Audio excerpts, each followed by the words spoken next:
Mr. Secretary, ladies and gentlemen,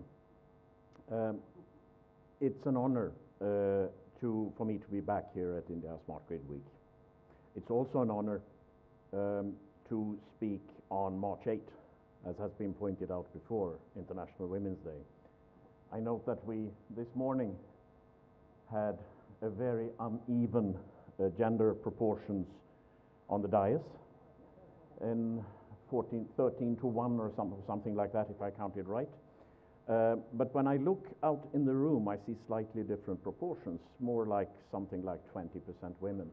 So things are changing for the better. We are getting better at utilizing all of humanity's talent. So with those words, let me just address you with a few words. It's an honor for Sweden to be partner here, and we have a long history of broad cooperation with India in this sector, as well as in the energy and power sector, as well as broader. We established diplomatic relations immediately after independence. Swedish companies, Ericsson and ABB, both being here and active this week, being examples, have been in India since long before independence, and Indian companies are increasing their presence in Sweden each passing year.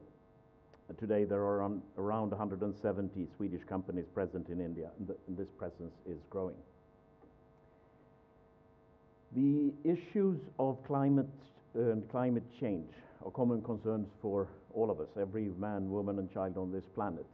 I can associate myself completely with, wholeheartedly, with the comments made by my colleague, EU Ambassador Kostovsky, on this topic. I will also add that India has taken a very prominent role in the follow-up of COP21 and most recently COP22. India's leadership in adopting and promoting new renewable energy solutions is laudable.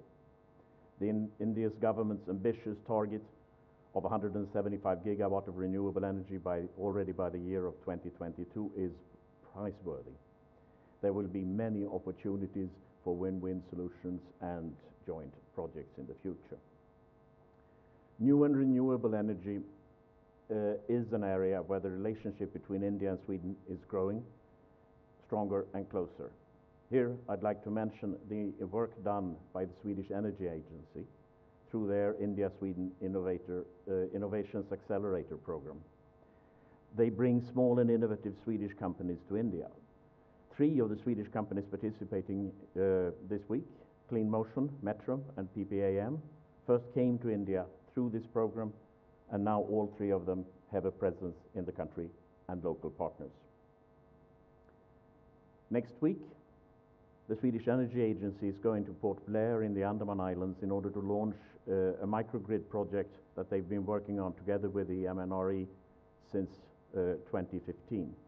The project is the first step to introduce smart grids and renewable energy to the Andaman Islands. I hope that this project will be held up as an example to other actors looking to electrify areas like small islands and other remote locations. In Sweden, we believe strongly in partnerships between the private and public sectors.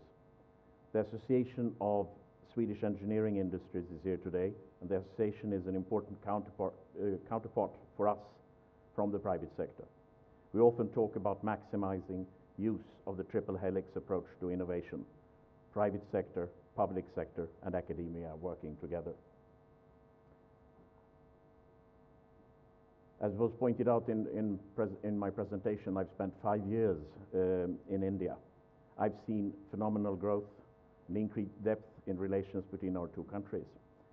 I'm very impressed by how far India has come during the 5 years that I've been here, not least in establishing a new approach to its future sustainable, smart energy solutions. So I wish you all good deliberations during your days this week.